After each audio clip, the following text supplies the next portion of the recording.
Muchas gracias. En primer lugar, agradecer al Consejo Económico y Social Europeo que nos permita desarrollar este debate tan interesante en sede europea y bueno, intentaré ceñirme al tiempo todo lo que puedan. Trasladar en nombre de la Confederación Sindical de las Comisiones Obreras un saludo a los compañeros y compañeras europeas aquí presentes, con la esperanza de que estos seminarios sirvan para cambiar las condiciones de trabajo y de vida de la ciudadanía de la Unión Europea, siendo esto posible cuando seamos capaces de superar la actual fase neoliberal de la historia. En esta ocasión nos encontramos diferentes agentes sociales de diferentes países para abordar los retos para el empleo juvenil, obstáculos y desafíos hacia Europa 2020.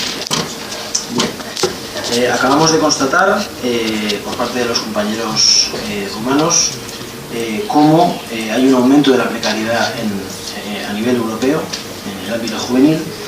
Concretamente, la tasa de desempleo de las personas menores de 25 años en España se sitúa en el 54,39%, llegando hasta el 73% en los menores de 19 años y siendo del 25,98%, del 26% en el conjunto de la población.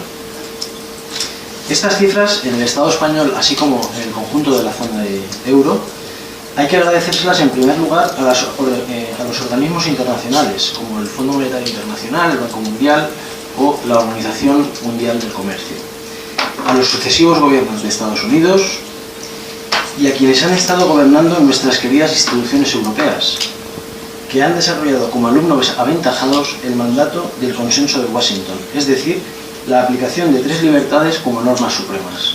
Estas son la libertad de inversión, que tanto daño hace a los trabajadores y trabajadoras, tanto de los países del norte como de los países empobrecidos del sur, la libertad de comercio, desde la cual todo es concebido como una mercancía, y así, por ejemplo, observamos como con una pretendida opacidad se está negociando a espaldas de la ciudadanía en estos momentos un acuerdo de libre comercio de servicios entre Estados Unidos y Europa que va a dinamitar los esfuerzos hechos por el movimiento obrero durante décadas levantando el estado del bienestar.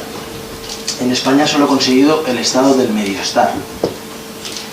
Y por último, la libre circulación de capitales, es decir, una regulación favorable a la libertad de especulación financiera sin ningún control por ninguna instancia política.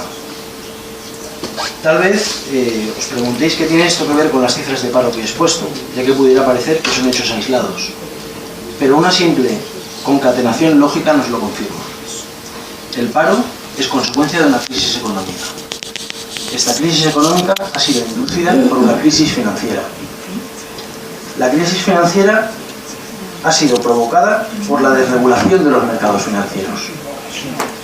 Estos basados exclusivamente en el negocio de la especulación. Y esta especulación solo es posible con la libre circulación de capitales.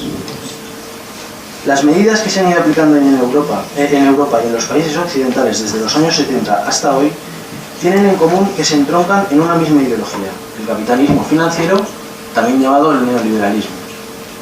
Se plantea la garantía juvenil como solución al desempleo inducido por la lógica neoliberal.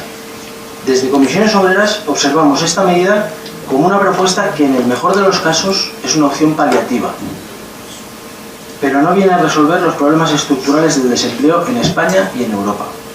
Y digo en el mejor de los casos atendiendo a la letra con la que está propuesta, ya que introduce políticas bien intencionadas para la incorporación de jóvenes en desempleo o que acaben sus estudios y no consigan acceso a un puesto de trabajo en un determinado periodo de tiempo, sin actuar en la estructura productiva, ni en la organización estructural del tiempo de trabajo, ni otros factores mucho más determinantes para el mantenimiento del empleo. Si a esto le añadimos que el enfoque que está haciendo el Estado español de la aplicación de la garantía juvenil es por la vía del emprendedurismo, en este caso ya nos oponemos de forma radical. En el Estado español, la garantía juvenil se va a aplicar a través de la estrategia del emprendedurismo y el empleo joven 2013-2016. El emprendedurismo como fenómeno social, que no como opción individual, es una de las mayores enfermedades que quieren ser inducidas por los poderes públicos en la Europa de principios del siglo XXI. Y lo digo de esta forma, porque asistimos al bombardeo mediático de la promoción de la salida de la crisis estafa por la vía individual, por la vía de ser emprendedor, cuando no es posible que los problemas colectivos se solucionen con medidas individuales, por mucho que se esfuercen en hacérnoslo creer. Somos inducidos a la salida individual por la vía del emprendedurismo, sin ofrecer datos oficiales de cuántas de esas empresas cierran sus negocios al cabo de un periodo inicial de tiempo. No hay datos, no hay estadísticas oficiales. Si tu empresa sale a flote, sin preguntar cómo lo has conseguido, eres un ganador. Si tu empresa no funciona, no vales y eres un perdedor. Es decir, se individualiza la responsabilidad de la supervivencia de las personas en un terreno de juego en el que obligatoriamente, para que unos ganen, otros tienen que perder. Toda la ciudadanía ha de ser empresaria. Toda la ciudadanía ha de competir entre sí para poder sobrevivir. Pues no. Nosotros y nosotras preferimos un mundo basado en la solidaridad, en la cooperación y en la superación de los problemas de forma colectiva.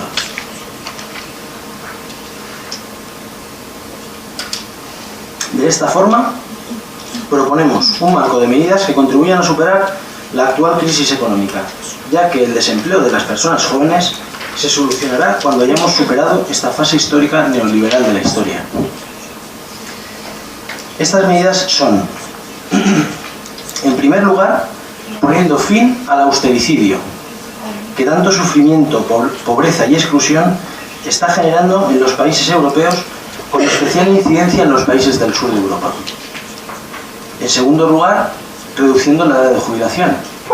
Contraviene a toda lógica que en el momento en el que hay mayores niveles de desempleo, tanto de la población en general como de los jóvenes en particular, el capital financiero y productivo, con la complicidad de los gobiernos, estén ampliando la edad de jubilación de los trabajadores y de las trabajadoras.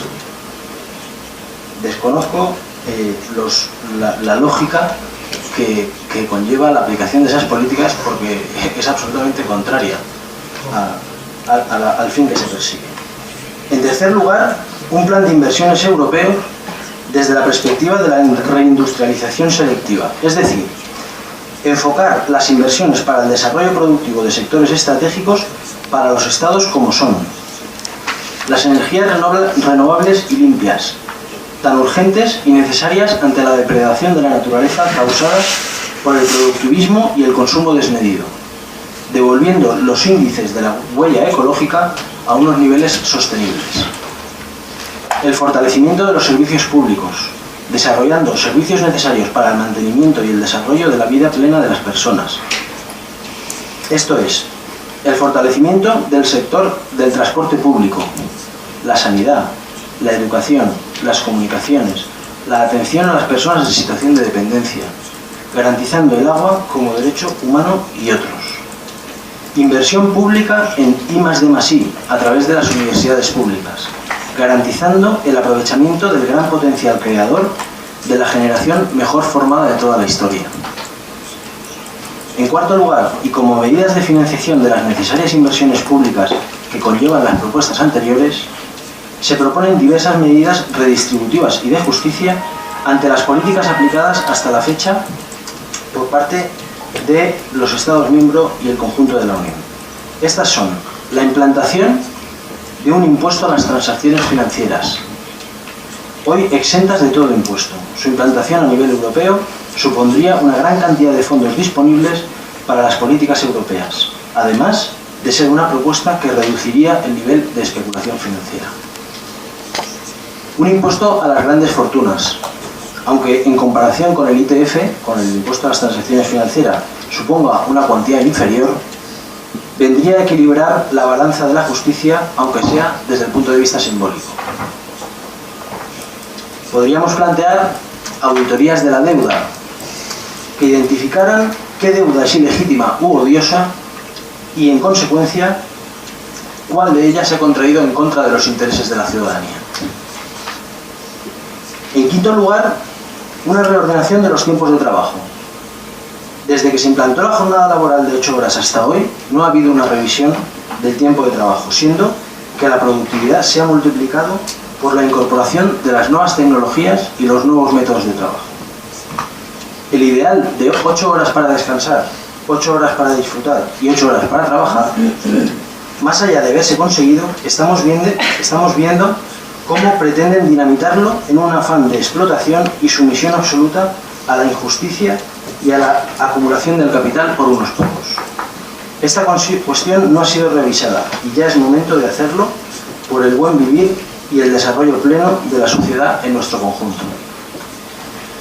Por último, y para finalizar, decir que estas propuestas están concebidas desde la mirada de quienes concedemos importancia a las personas, a su bienestar, a su felicidad, a su desarrollo pleno, y no desde la defensa de intereses particulares que atienden al mantenimiento de los privilegios de unos pocos. Es decir, que no supeditamos las soluciones de la crisis al mantenimiento de los márgenes de beneficio por parte de quien ostentan el capital, porque precisamente es necesario que haya una redistribución de la riqueza para que todos y todas podamos alcanzar el buen vivir de la sociedad, porque entendemos la economía como una ciencia social al servicio de las personas y no al revés. Se trata simplemente de reapropiarnos todos y todas del presente y del futuro de nuestro mundo. Muchas gracias.